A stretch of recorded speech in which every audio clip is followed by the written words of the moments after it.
Father D'Souza, General D'Souza, ladies and gentlemen, I'm here under false pretenses. I must be the only one here who has never been into a college. General D'Souza has told you all about me. I'm most appreciative of his kind words.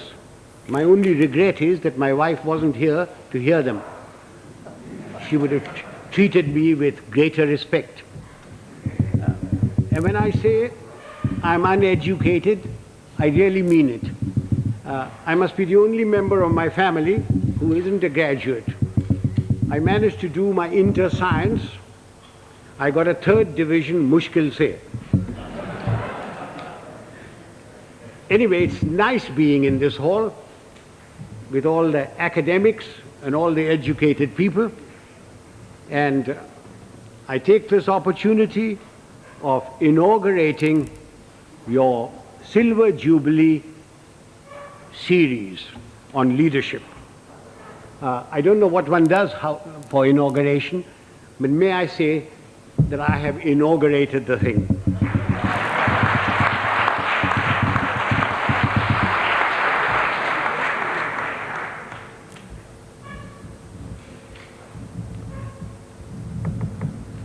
For a long time, I've been watching the scene in India very carefully. Wherever I go, whenever I pick up a newspaper, I find there are shortages.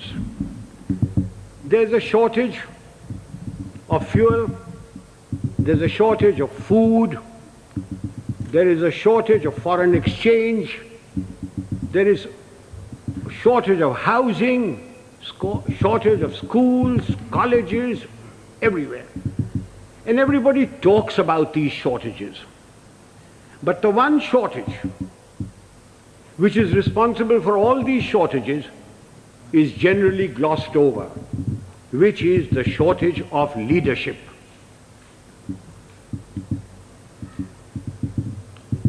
Father, don't misunderstand me, and gentlemen of the press, please don't misquote me, which you are always capable of doing and which you continue doing.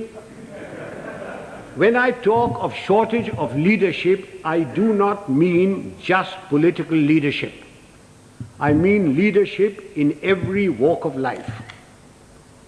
Whether it's political, administrative, in educational institutions, in our sports organizations, in our industry, amongst labor, amongst the law and order contingents, there is a shortage of leadership. I do not know whether leaders are born or leaders are made. There is a school of thought which says leaders are born. Father, we have a population of 780 million people, and we procreate at the rate of 1 Australia every year. And yet, there is a shortage of leadership. So if those of you who think that leaders are born and who contribute to that theory, may I suggest you throw away all Planned Parenthood and really let yourselves go. If leaders are not born, can leaders be made? It is my view that give me a man with reasonable common sense and decency, you can make a leader out of him. What are the attributes of leadership? There are many attributes. The cardinal attribute for leadership is professional knowledge and professional competence. Now you will agree with me that you cannot be born with professional knowledge. Even if you are the child of a minister, the son of a member of parliament or the progeny of a field marshal. Professional knowledge has to be acquired the hard way. It is a constant study. Professors, engineers, architects, lawyers, solicitors, doctors, they all study their professions continuously. They all contribute to magazines, to newsprints, to all sorts of things. But we in India, as soon as we reach positions of power, whether it's ministerial, secretarial, armed forces, or anywhere else, we think we are the repository of all knowledge. Professional knowledge has to be acquired the hard way. And without professional knowledge, you can never have professional competence. And if you haven't got professional competence, you cannot be a leader. I wonder, those civilian gentlemen who have been charged with the security of this country, whether they have ever read a book on the military profession. I wonder if they know the difference between a gun or a howitzer. I remember a minister one day coming to me. I'd left being the army chief then, and said, and I will talk to you in his own language, "Zara batao, ye howitzer kya cheez hoti hai?" And I said, "What are you talking about, howitzer?" Then I discovered that he meant a howitzer. And I said, "Well, why are you asking me? Why don't you ask the army chief and others?" He said, "Kaise पूछे उनसे? मैं minister हूँ, तेरे से तो पूछ लेता हूँ, तू जानता है कि मैं बेवकूफ हूँ." I wonder if they can distinguish a mortar from a motor, or a gorilla from a gorilla, although a great many resemble the latter. Ladies and gentlemen, professional knowledge is a sine qua non of leadership. You have to have professional competence if you are expected to lead anything. It doesn't matter whether you are in the army, whether you are in the teaching profession, whether you are in industry. Unless you have professional competence and professional knowledge, you cannot be a leader. And it has to be acquired the hard way. You've got to study all your life. What takes me to the next attribute? The ability to make up your mind and take a decision. And having taken that decision, accepting full responsibility for it. Those of us who have suffered at the hands of superiors who cannot take a decision know what it's like. An act of omission is much worse than an act of commission.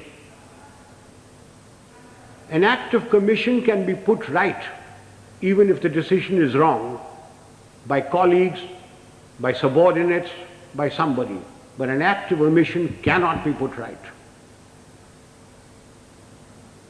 Why does a person not take a decision? Because he lacks confidence. Why does he lack confidence? Because he lacks professional knowledge and competence. Eustace will tell you that when I was the army chief, I'd go around, ask my generals, "What are you doing about this?" And he said, "Sir, I've been thinking, I've been considering." And then I produced for myself a Manekshawism. And Father, will you forgive my language? I used to say, if you must be a bloody fool, be one quickly. Take a decision and then accept full responsibility for it. Do you know how much money is lost in the country because somebody won't take a decision? Costs escalate, papers lie in somebody's place for days, for months, for years. And when they finally take a decision, the cost of a project, the cost of something has gone up tenfold. Who suffers?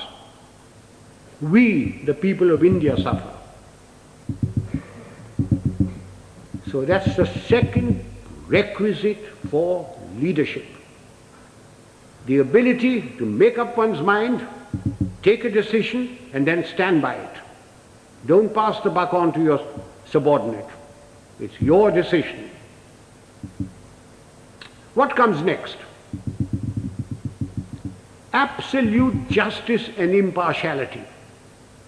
Those of us who have dealt with masses of men, and I've dealt with over 1 million men in my time, know the value of this. Absolute justice and impartiality. No man likes being punished, and yet men will accept punishment if they know that everybody who commits that sort of a crime gets the same sort of punishment. They will take it stoically. They may not like it, they may not like you, but they will respect you. No man likes being superseded, and yet people will accept supersession if they know that it's been done fairly and they've been superseded by somebody who is better than them. But not because he happens to be a minister's son or related to Father D'Souza or the field marshal's wife's current boyfriend. Men will accept supersession. They may not like it, but they will do it. Now, ladies and gentlemen, this is very, very important in our country. We have tremendous pressures. We have large families. We have fathers, mothers, uncles, aunts, nephews, nieces, their fathers, mothers, etc. We have pressures from them. We have pressures from members of parliament. We have pressures from all sorts of people. And we lack the courage to withstand that pressure. This is very important for us in India. And that takes me to the next attribute: moral and physical courage. I do not know which is more important, moral courage or physical courage. Were I talking to a lot of soldiers, I would lay emphasis on physical courage. But since I'm only talking to a handful of soldiers, and mostly civilians, I will lay emphasis on moral courage. What is moral courage? Moral courage is the ability to distinguish right from wrong. And having distinguished that, you must have the courage to stand up and say your piece, irrespective of what your superior thinks, irrespective of your colleagues, irrespective of your subordinates. You must have the courage to say so. A yes man is a horrible man. He must be shunned. He is a disgrace. He may rise very high. He may become a minister. He may become a field marshal. But he will never, never become a leader. He will be used by his superiors. He will be disliked by his colleagues, and his subordinates have no respect for them. Moral courage is essential. Now, since you wanted to know some examples of moral courage from my past. I will give you a little story. In 1970, when General Yahya Khan put all the pressure on East Pakistan as it was then, and refugees started coming to India, there was a cabinet meeting. I remember the date very well, 28th of April. I was summoned. I had a very strong Prime Minister and Mrs. Gandhi, who ranted and raved at me, said, "What are you doing about it? I've got so many refugees. The Chief Minister of Bengal has just sent me a telegram. The Chief Minister of Tripura has done this. The Chief Minister of Assam is writing that there are more Bengalis there than their own population. What are you doing about it?" And I said, "Nothing. Got nothing to do with me." And she said, "I want you to go in and take action." And I said, "Do you know what that means, Prime Minister?" And she said, "No." I said, "It means war." And she said, "I don't mind if there's war." So I said, "May I please quote from the Bible, the first book, the first chapter, the first verse? God said, 'Let there be light,' and there was light. And you say, 'Let there be war,' there be war. Are you ready?" I'm not ready. I'm not prepared. It is not the right time to go in. The monsoon will break very shortly, and the whole of East Pakistan will be a swamp. I will not be able to operate. The Air Force will not be able to operate. April is a month when we glean the harvest. And the Agriculture Minister was Mr. Fakhruddin Ali Ahmed. And I said, "I will require every railway wagon, I will require every train, I will require all the road space to move my troops. And you will not be able to move your harvest. And then if there is a famine, don't blame me." And I said, the passes in the Himalayas start opening now, the snow melts. And then if the Chinese give us an ultimatum, I will have to fight on two fronts.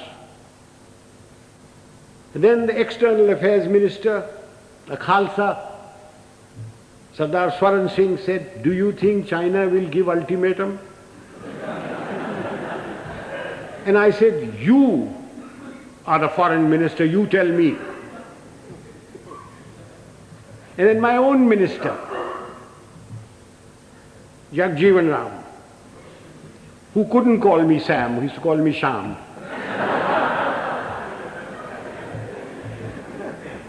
He said, "Sham, maan jao na." I said, "You ko manne ki baat hai? I'm telling you what the facts are."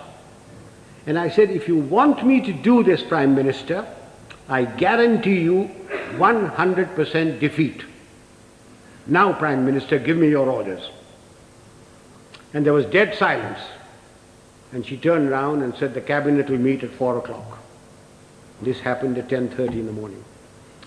So, as the cabinet ministers walked out, I being the junior most man there, was the last to go, she said, "Chief, will you stay behind?" So I shut the door and I said, "Prime Minister, before you speak, do you wish me to send in my resignation on grounds of health, mental or physical?" I said, "Oh, sit down." He said, "Everything you told me correct?" I said, "It's my job to fight. It's my job to tell you. If your father in 1962 had me as his commander-in-chief, the country would not have been disgraced. The army would not have been beaten. But the army chief did not have moral courage of turning around and telling him he wasn't ready." So she said, "All right, you know what I want?" And I said, "Yes, I know what you want. And I must be allowed to do it my own way." And she said, "All right, you know what I want." So, ladies and gentlemen, there's a very thin line between becoming a field marshal and being dismissed. I just gave you an illustration of moral courage. Of course, I didn't worry very much because my wife had money. If I'd gone, she would have looked after. She would have looked after me.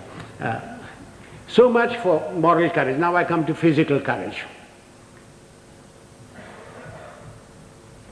Fear is a natural phenomenon like hunger and sex.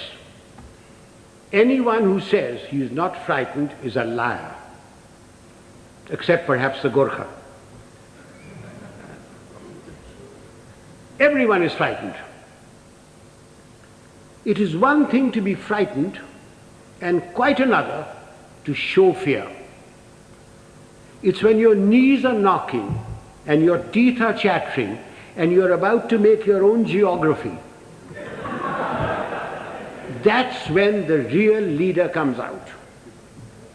If once you show fear in front of men that you may be commanding, it doesn't matter whether they're soldiers, they are clerks, they're labor, there are students. Once you show fear, you should quit. Now again, General D'Souza said, I must give some examples from my own life. This was in Burma in 1942. I was commanding a Sikh company, big tough chaps, very fond of them. I had a man called Sohan Singh, big man, stood about 6'4". He had been promoted many times to Lance Naik, to Naik, and every time, because he was a Badmash, he was broken. We'd had lots of casualties and we had to make promotions. So we had a promotion conference with the commanding officer, and Sohan Singh's name came up and I said, no use making him, he'll be broken tomorrow. So he was passed over. The conference finished, names were published. I came back to my Basha where my company was in the jungle, and I found my senior Subedar Balwant Singh terribly worried. And he said, Saab, Sohan Singh ko kaid kar diya. I said, क्यों क्या हुआ? उसने बोला कि आज आपको साहब गोली मारेगा. So I said, oh, अच्छा, पेशी होगा. So a stool was put in, a table was put there, and Sohan Singh was marched up in front of me. Sohan Singh was at that time a light machine gunner, and light machine gunners carried pistols, and his pistol was taken away from him. So he was marched up in front of me, the usual charge was read out, and I said, Sohan Singh, क्या बात है? साहब गलती हो गया. So I said, तुमने बोला कि तू हमको गोली मारेगा. So I picked up the pistol, loaded it, walked up to him, handed the pistol to him. I said, तेरा दिल है मारने का, मारो. And he said, नहीं साहब गलती हो गया. So I gave him a tight slap. I said, case dismissed, जाओ भागो. I went off to the mess, had my dinner, came back, and everybody in the company was very worried. And the Subedar Saab, Balwant Singh said, नहीं साहब आज रात आपको गोली मारेगा. So I shouted out, Sohan Singh किधर है? Sohan Singh came along. I said, Sohan Singh आज रात मेरा बादशाह पर तुम सेंट्री होगा, और कल सुबह 5 बजे 1 मग्गा चाह और 1 मग्गा गर्म पानी दाढ़ी बनाने के लिए. कोई शक? बेशक, भागो. And I went in there. I was woken up in the morning by Sohan Singh with a mug of tea and a mug of hot water, and he followed me like a lamb throughout the conflict. Now, ladies and gentlemen, if you think I wasn't frightened, you are mistaken. I was terrified. But if I hadn't done that and put Sohan Singh in the clink or something like that, everybody would have said, देखा हमारा साहब डरता है. Just an example of this. How often during riots and all that, some young sergeant with nothing but a little stick in his hand has walked in and quelled everything by showing courage. So physical courage is essential to leadership. You needn't be foolhardy like I was. I was very young. I don't know whether I'd do it today. But physical courage is essential. That takes me to the other attribute, loyalty. Now, does loyalty require very much explanation? We all expect loyalty from our subordinates. Do we give loyalty to them? Loyalty is a two-way thing. We expect loyalty, we have to give loyalty. Do we give loyalty to our colleagues? So remember that for leadership, you expect loyalty, you've got to give loyalty. Time is running short. There are other attributes. Remember, leadership is nothing else but management of men and resources. Management of men. Men have problems. Men in numbers can be very nasty. And a leader must be able to deal with them very firmly. When people misbehave, like they are misbehaving in Bombay these days, it's no use saying Jai Hind to them. You've got to deal with them very, very firmly. But you must never forget that men have problems. They have human problems. They have problems of debt, of family problems. They get easily despondent. And therefore, the leader must have a human touch. He must have a sense of humor to get them out of their despondency. He must have the gift of the gab. Unfortunately, our leaders have the gift of the gab, but they have no sense of humor. Further, men and women, generally speaking, like the leader to be a bit of a man, a bit of a lad. Take examples from history. Julius Caesar. Julius Caesar, you will agree, he was a great leader. When he came to Rome, the senators used to lock up their wives. Take Napoleon. He had his Josephine and Marie Antoinette and Georgette and Paulette and any number of things. And you will agree he was a great leader. Take the Duke of Wellington.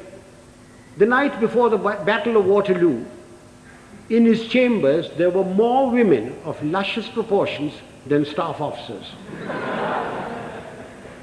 And he was a great leader.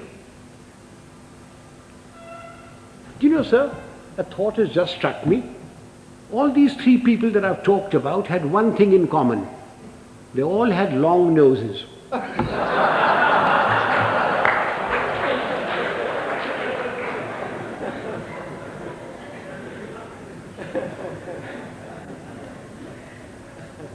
If my time is not up, can I crave your indulgence and talk for another 10 minutes? Ladies and gentlemen, no amount of leadership will put things right. There are two other aspects that we Indians must know and we lack badly. One is discipline and the second is character. What is discipline? Discipline is a code of conduct for decent living in society one with the other. Who lays down this code of conduct? Not the Prime Minister, not Parliament. Of course it's laid down in the Army Act. But I'm not trying to impose the Army Act on you. This code of conduct has come to us from father to son, from mother to daughter, from times immemorial. It's in the Bible, it's in the Gita, it's in the words of Nanak, in the sayings of Muhammad and Buddha. It's all come down. It's been refined as cultures have changed. Again, let me illustrate this by example.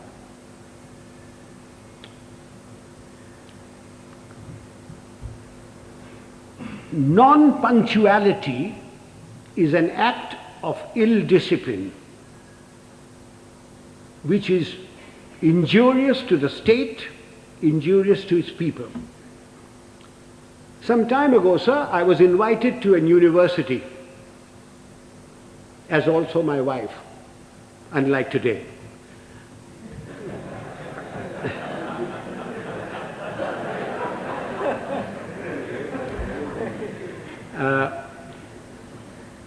I was called there at a convocation at 5 o'clock in the evening.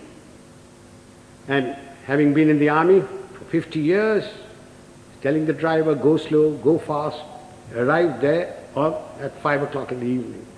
I was received by the Vice Chancellor and his lady, the Union Secretary, escorted to the dais. My wife too was asked to sit on the dais, and she politely refused, saying that she'd much rather sit down, as this is the only opportunity she has to look up to me. And as usual, I was garlanded. The Vice Chancellor sang my praises and asked me to talk to these people. There were about 5,000 boys and girls there, plus deans, plus professors, plus lecturers, everybody. And as I got up to get to the desk, to the lectern, the Vice Chancellor says to me, sotto voce, Field Marshal, a fortnight ago we had invited a VIP to the same function. He was allowed to stand at the lectern for exactly 15 seconds. I wish you good luck. I said to myself, had the Vice Chancellor said this in his letter of invitation, I wonder whether I would have come. Anyway, I got up to the lectern and I addressed the gathering for the amount of time that I was allowed. I was heard in pin drop silence, and at the end of it, I got a thunderous applause. The Vice Chancellor and his lady, the deans, professors, lecturers, the student body, and even my wife stood up and gave me a standing ovation. I was most relieved. Although my wife told me afterwards that I looked pale. After the usual vote of thanks, etc., we went out into the gardens where refreshments were given. And I, having an eye for a pretty girl, walked up to a pert little thing wearing lovely jeans, tight-fitting, and I started a conversation which ran as follows. I said, my dear, why were you so kind to me today, all of you? I not having the looks of Rajesh Khanna or Amitabh Bachchan, or a speaker like M.G. Ramachandran, when only the other day you were so rude to a VIP. And she said, I quote, "Oh, Field Marshal, that dreadful man. We had invited him at 5 o'clock. He turned up at 6. He brought with him a bevy of security people who pushed us aside and took their places where we should be sitting. He brought with him 2 of his brats, grandchildren probably. He was too old to have those kids that side. But you never know.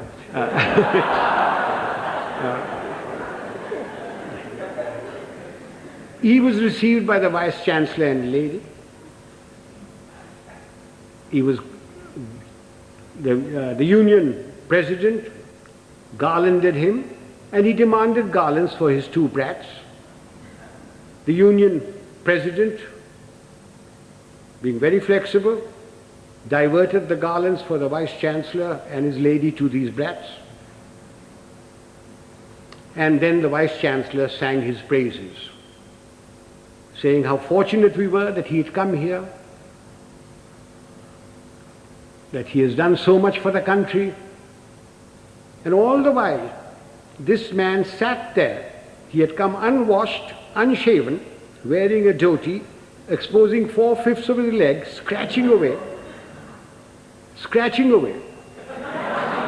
And the Vice-Chancellor said that the worthy had been to jail.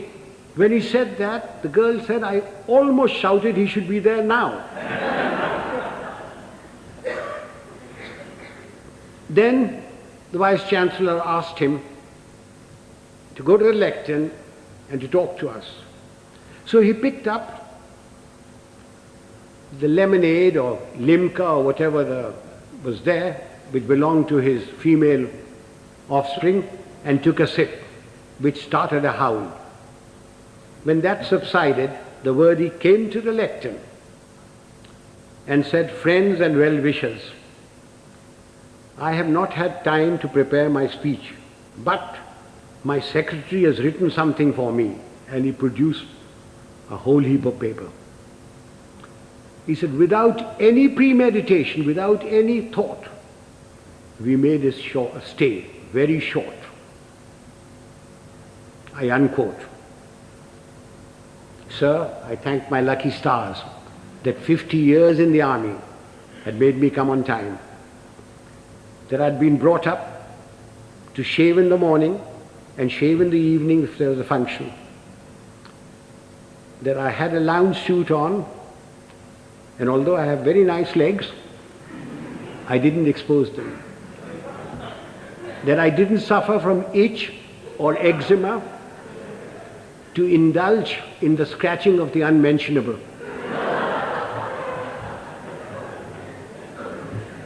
Now do you see what I mean by ill discipline? Had the worthy come on time, according to the program, talked to the people and given them advice, can you imagine what a lot of good it would have done? Instead of that, his act of ill discipline produced more ill discipline. Now this is not a matter to be laughed at and forgotten. We people in India are terribly ill disciplined. We think because we've got freedom that we can do what we like. I do not stop you from criticizing, to standing up for your rights. I think it's your duty to do it. But what I abhor are the acts that we've gone into because we've got freedom. Why do we have to spit pan all over? Why do we have to write on doors and things? Why do we have to keep staircases dirty and filthy? Why do we have to throw garbage in somebody else's compound? These are all acts of ill discipline. It is because of these acts of ill discipline that you have corruption, you have smuggling, you have all sorts of things. Even animals in Tanzania are better disciplined. I went there 4 years ago and I saw lions, lionesses, zebras, etc. They were all so disciplined. If the lion wanted to do his stuff, he went behind cover. He didn't spit. I came back from Tanzania. I arrived at Bombay airport. I cleared my baggage, and as I was walking out, there was a big, fat slob of a man who squirted damn pan on my trousers. And when I gave him a tight kick, he was most indignant. He didn't think he'd done any wrong. Why? Why do we tolerate it? So much for discipline. So everybody's been extremely well disciplined so far. Will you give me your indulgence for just another few minutes? I said character. By character, I don't mean the sort of thing which the father will preach to you. Of course you must be honest. Of course you must be truthful. Of course you mustn't covet thy neighbor's wife. Not when father is listening. Of course you mustn't. All that is part of character. But I mean something bigger. It's knowing yourself, knowing what you really are. Unfortunately, we lack that sort of character. And what little we have is denuded by our fans, by the sycophants around us, by the hangers-on. Again, let me illustrate this by an example. Some years ago, Hollywood produced a picture of the great violinist and composer Paganini.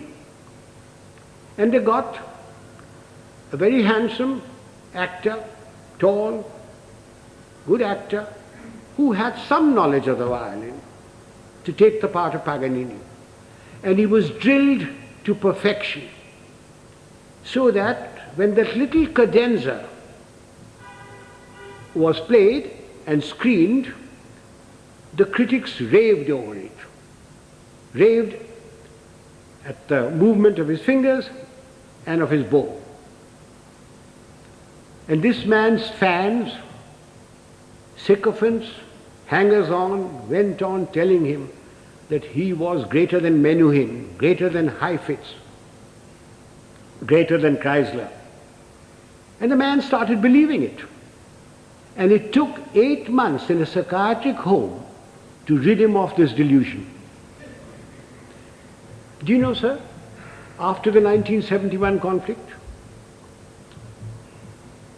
my fans, my hangers-on, the sycophants around me kept telling me, "Sir, you are the greatest general the century has produced. You are better than Rommel. You are better than Guderian. Auchinleck was nothing." And just as I was beginning to believe it, the Prime Minister created me Field Marshal and sent me off to the Nilgiris. And a hard-headed, no-nonsense wife deprived one more inmate of a psychiatric home. I thank you, sir.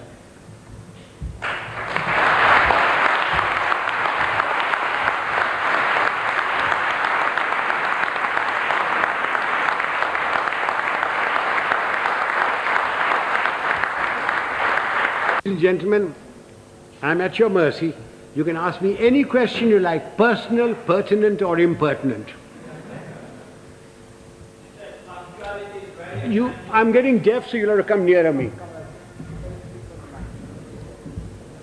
Punctuality is very essential for this.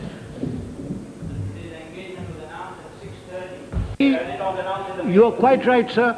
I was ready. I was told I was going to be picked up at 6 o'clock. I was ready, waiting. In fact, the people who organized the function came up to me. Just came out of my bath and said, "General D'Souza says, please do not come before 6:45. So will you hang around till 6:30 and then we'll bring you here." Not my fault. I was there absolutely on time. Please blame General D'Souza. And he had a reason that everybody works till 6 o'clock. Traffic is also there, and therefore he decided it was going to be 6:45. I would like to add that We got to go into East Pakistan. None. Militarily. You cannot go into anybody's country. But we had 9 million refugees. We, in our own country, are starving. We don't have enough clothes, we don't have enough medical attention, we don't have enough food, we don't have enough schooling. But we had 9 million people, through no fault of our own. The Prime Minister of India, went around the whole world telling everybody that I have nothing against Pakistan. In fact, I want Pakistan to be strong. What crime have we committed that we should have 9 million people of somebody else's country in my country? You Americans, if two Indians go there, you kick up a row. You, the French, won't accept anybody coming in. The British don't. Why are you asking me to keep 9 million men? Yahya Khan is your friend, not mine. Please persuade him to take these people back or create conditions so that they go back. If you don't, then I shall have no recourse but to ask, I was a general then, General Manekshaw to create those conditions. Now, we had no intention, no desire to go there. All we wanted was these people to go back. And they would never go back so long as the Pakistan army was doing what it was in East Pakistan. I certainly spoke about it. I understood the problem as a soldier and also as an Indian. Now, you asked me about Sri Lanka. The number of refugees that have come in, very small. In fact, they don't want to go back. They're being pushed back. If 2 million camels had come in, perhaps we would have had to take some action. Have I answered that question? Would the young lady stand up? Let me look at her. Don't be shy. Oh, thank you, dear. What steps are taken from the moment this is leadership has been our profession for thousands of years. For thousands of years. The army has provided the leadership.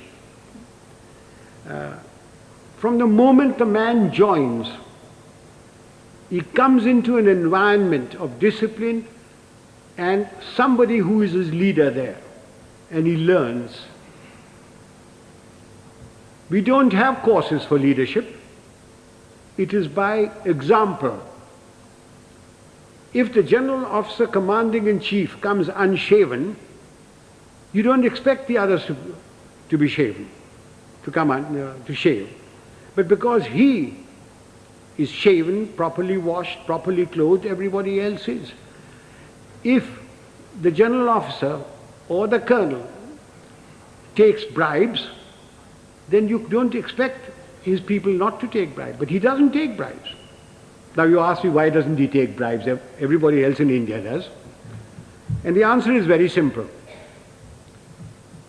It's environment and also fear. If I gave an order and one man disobeyed it, he could be tried by court-martial and given 2 years imprisonment. If 2 men disobeyed my orders, it is considered as mutiny. He is tried by general court-martial, and given 14 years imprisonment. But in civil life, who cares? The policeman takes a bribe. The inspector takes a bribe. Somebody disobeys orders, what happens? You suspend him. He gets a writ petition by paying 25 rupees to any wakil. His case drags on. Eventually he is reinstated, probably gets promotion. But in the case of the army, there's an environment from the moment he joins, plus fear. There is great fear.